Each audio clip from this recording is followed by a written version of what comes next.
Mon pote Gabi, il dit des fois: je me suis remis à la clarinette, c'est ce qui se rapproche le plus de l'anglais.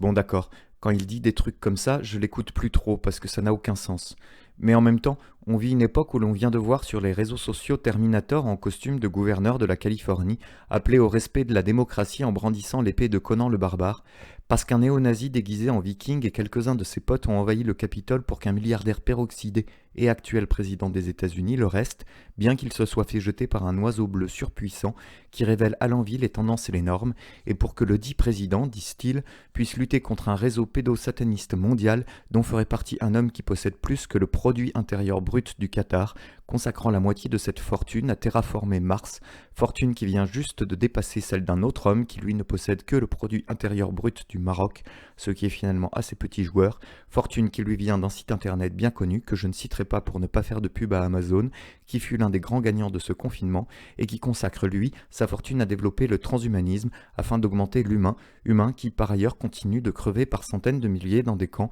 où on les parque pour cause de mauvaises religions, idéologies, nationalités, couleur de peau, ou plus simplement parce qu'il fallait bien taper sur quelqu'un quand ils ne sont pas à crever sous les bombes ou dans les flots de la Méditerranée pour échapper à leur funeste destin qui, s'ils y parviennent à franchir les 10 flots de l'affreux destin, se transformera en un cauchemar administratif dans une société de contrôle où les forces de l'ordre sous-traiteront le déchirage de tentes et le démantèlement de camps de fortune à des sociétés privées. Parce qu'il n'y a pas de petit profit, après tout, il faut être inventif, c'est ça la Startup Nation, faut innover, on veut de l'innovation, la preuve c'est que 2021 marquera le grand retour des POG, mais si tu sais ces petits ronds de carton auxquels nous jouions lors de notre prime et insouciante enfance, en tout cas la mienne, ce qui n'est pas sans me provoquer un accès de nostalgie fort peu adapté à mon propos qui se veut résolument positif et tourné vers l'avenir, ce concept nébuleux tout aussi inquiétant qu'enthousiasmant, car je ne céderai pas aux sirènes du passéisme, non je ne céderai pas, non je ne céderai pas, bon d'accord, 5 minutes mais pas plus, j'ai un propos à tenir moi, je ne peux pas me permettre de m'égarer tel un gouvernement dans une gestion de campagne de vaccination,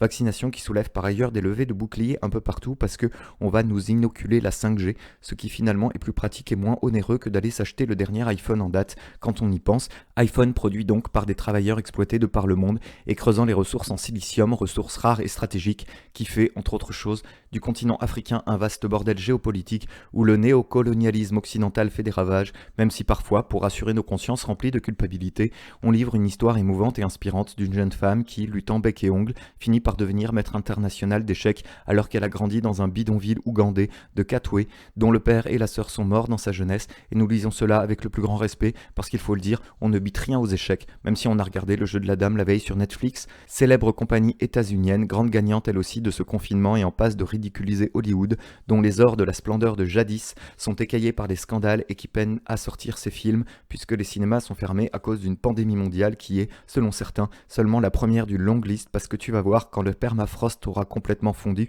ce qu'on va se prendre sur la gueule, on va se retrouver avec des virus disparus depuis longtemps contre lesquels nos organismes ne sauront plus lutter, organismes par ailleurs affaiblis, c'est certain, par la pollution dans l'air et la mauvaise alimentation, ne m'en parlez pas, faudrait vraiment que je fasse un peu plus gaffe, j'ai dû prendre au moins 5 kilos pendant les fêtes, il faudrait vraiment que je cesse de fumer, mes poumons tirent la gueule, et en plus de ça, le tabac est l'une des cultures qui demande le plus de ressources en eau qui par ailleurs devient de plus en plus privatisée, à tel point qu'au Mexique, on boit plutôt du coca parce que c'est moins cher que l'eau, ce qui est un peu paradoxal, parce que le coca, ça demande beaucoup d'eau aussi, c'est ce qu'on appelle assez curieusement une stratégie par le déficit, il faut commencer par perdre de la thune pour en gagner beaucoup plus, d'ailleurs moi qui applique cette méthode depuis bientôt 33 ans, je ne suis pas encore totalement convaincu par le résultat, mais si ça marche pour Coca, pourquoi pas pour moi, et c'est sur cet argument fallacieux que les entreprises de microcrédit prospèrent faisant de la dette la première fortune mondiale, si je puis m'exprimer ainsi, dette contractée par les individus comme par les États, alors si au fond personne n'a thune, qui possède, eh bien Elon Musk et Jeff Bezos bien entendu, mais également Bernard Arnault devenu la troisième fortune mondiale,